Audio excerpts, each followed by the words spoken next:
نہیں سر، اب باقی جماعتیں بھی کچھ نہ کچھ بیچ رہی ہیں، کوئی روٹی کپڑا مکان بیچ رہا ہے، کوئی سی پیک بیچ رہا ہے. مذہب اور سیاست کو ہم الگ تو نہیں کر سکتے. خان شاید صاحب خان صاحب بھول گئے ہوں، انہوں نے کہا اسلامی جمہوریہ پاکستان میں رہتے ہیں، پیچھے سے ان کو کان میں یاد کرایا گیا کہ اسلام کی بھی بات کرنی ہے، کیونکہ میرے ہم ایک خیال مسلمان میں ملک میں رہتے بالکل ہیں. آپ ٹھیک کہہ رہی ہیں، لیکن میرے خیال میں خان اگر اپنے آپ کو زیادہ ہائی لائٹ کریں، جو ان کی اپنی ورتھ ہے، جو ان کی اپنی پہچان ہے، اگر وہ اس پہ آ کے بات کریں تو ساری زندگی ان کی جو لائف میں سکسیس جو ہے وہ ان کے کریڈٹ پہ ہے.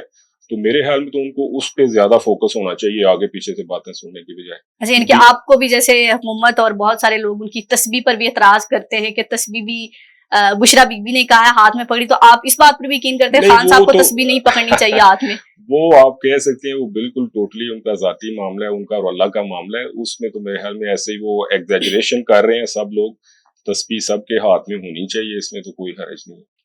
اچھا، سب سے زیادہ اس جو سیاسی جو گیم چل رہی ہے اس میں کس کو فائدہ ہو رہا ہے؟ عمران خان کو، زرداری کو، یا پھر نون لیگ کو؟ یا نون لیگ کا تو بالکل ہی ووٹ بینک کمزور ہو گیا؟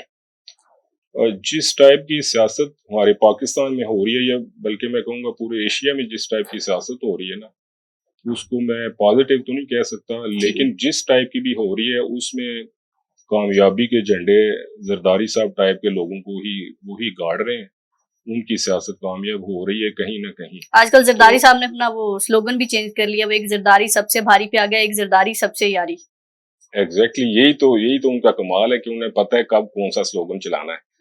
تو وہ میرے خیال میں جو ٹیکٹکس ہیں وہ انہی کے صحیح چل رہے ہیں.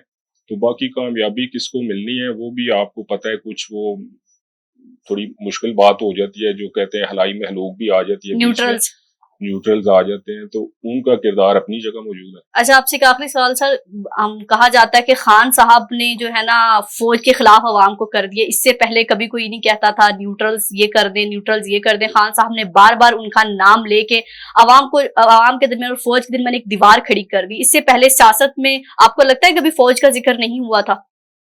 ہمیشہ ہی ذکر رہا ہے، لیکن خان صاحب کی جو پرسنالٹی ہے، میں بہت سمپل صاحب کو جواب دوں تو مجھے ایسے لگتا ہے جب وہ اس طرح کی باتیں کرتے ہیں تو وہ ڈیسپریٹ نظر آتے ہیں، اور کوئی بات نہیں. حالانکہ ان کے کریڈٹ پہ بہت سی چیزیں ہیں، وہ ان کو ہائی لائٹ کر کے اپنے آپ کو بہتر پوزیشن میں لا سکتے ہیں. خان صاحب کی پارٹی میں کون سے ایسے 3 لوگ ہیں جو خان صاحب کو غلط مشورے دیتے ہیں اور خان صاحب کو کہیں نہ کہیں نقصان ہوتا ہے اس بات کا؟ میں بڑی ہمت کر کے ایک بات کہنا چاہتا ہوں کہ 3 لوگ نہیں ہیں، صرف ایک بندہ ہے، اور وہ ایک ہی پارٹی کا بندہ ہے. کون ہے؟ اس سے اوائڈ کریں تو زیادہ بہتر نام ہے. لے دیں. ایک پارٹی والا ایک ہی بندہ ہے، سب کو پتہ ہے. اچھا، تو اس سے جتنا اوائڈ کریں گے خان صاحب پھر اوپر آ جائیں گے. ان کے وہ غلط مشورے دیتے ہیں خان صاحب کو؟ غلط سے بھی بہت آگے تک. ان کے خان صاحب کو یہاں تک پہنچانے میں آپ مانتے ہیں ان کا کردار؟ ایگزیکٹلی 100%. میں کہہ رہا ہوں 80% اس بندے کا کردار ہے، اور اسی کی زبان نظر وہ بولتے ہوئے مجھے محسوس ہوتے ہیں. خان صاحب کو اسے بچنا چاہیے. بچنا چاہیے، اگر آگے چلنا ہے تو ضرور بچنا چاہیے.